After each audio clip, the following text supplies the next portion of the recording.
More than 240,000 years ago, in the dark, something carried a body down into a cave, and that something had a brain about a third the size of yours.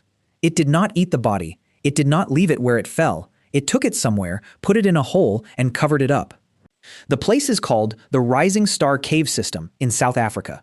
To reach the chamber where the bodies were found, you crawl through a passage so tight that the researchers had to recruit people small enough to fit.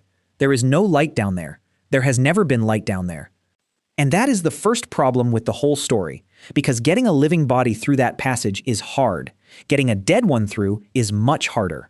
So that is the what. Here is the why it matters, and it starts with the skull. The species is called Homo naledi, small body, small brain. Not a human, not an ancestor of ours in any straight line, but a cousin walking around Africa at the same time as early modern humans with a head that held roughly a third of what yours holds. Everything we assume about grief assumes a big brain. Naledi did not have one. Peter, what did they actually find in that chamber? Bodies. Not scattered the way a cave floor scatters things over time, but concentrated, and in 2 cases sitting in what looked like pits. And here's the part that decided the argument for a lot of people. The team analyzed the sediment around and inside those features. The layering, the texture, the chemical makeup, the grain size. If a body sinks into a cave floor naturally, the layers underneath it stay undisturbed. These layers were mixed. That's the signature of a hole that was dug, filled, and packed back down. Dug. That is the word doing all the work in this story. Because a hole is a decision. It is time spent, in the dark, on something that does not feed you, does not protect you, and does not come back.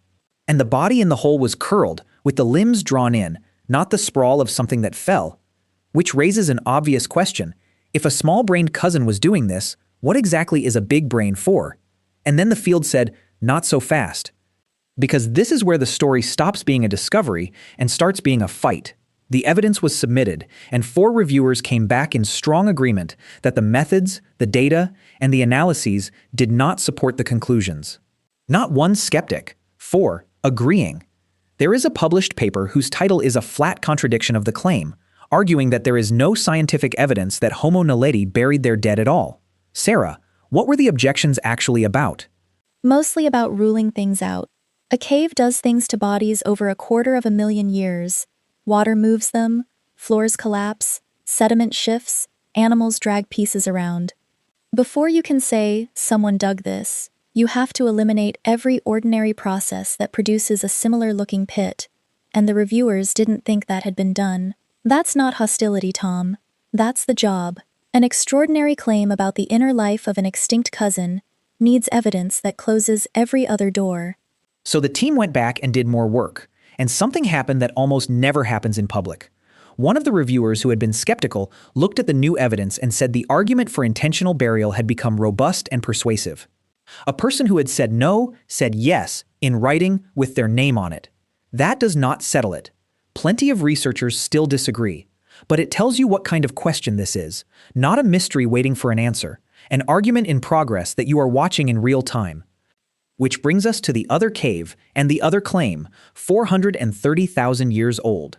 In northern Spain, there is a site called Sima de los Huesos, the pit of bones. Down a shaft, in a chamber, lie the remains of a population of pre-Neanderthals from around 430,000 years ago. Not one body, a population.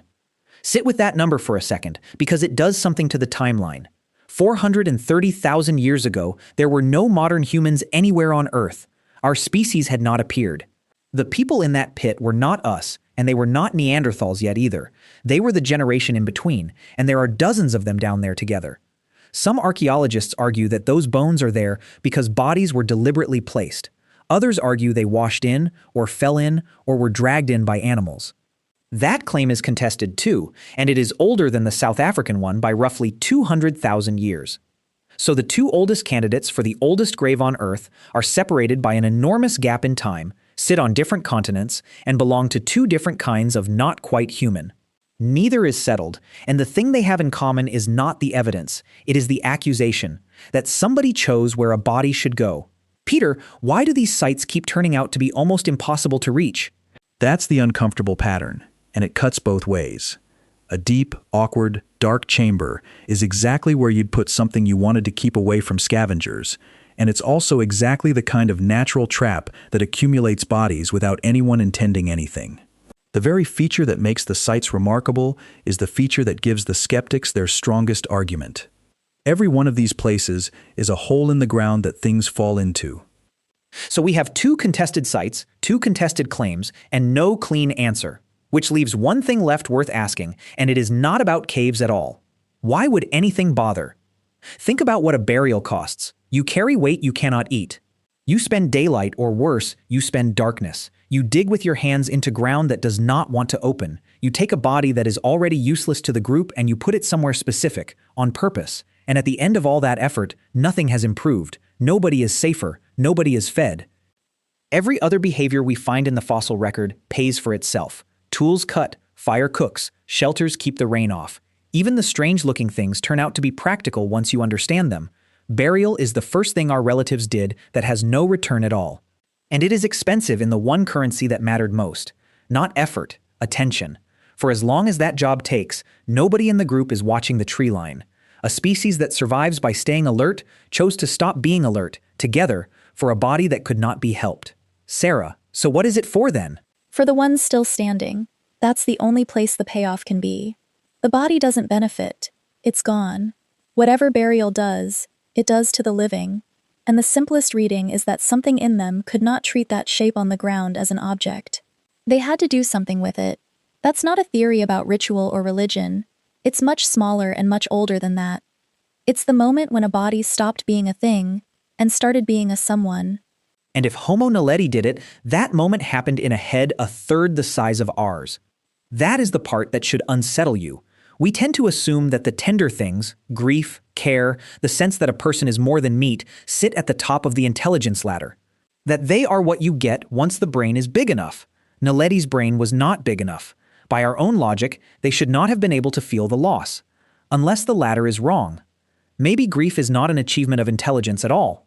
Maybe it is the older thing, and the big brain came along afterwards and built a religion on top of a feeling that was already there, a feeling that a small-brained cousin in a dark chamber already had, and already acted on, 250,000 years before anyone wrote anything down.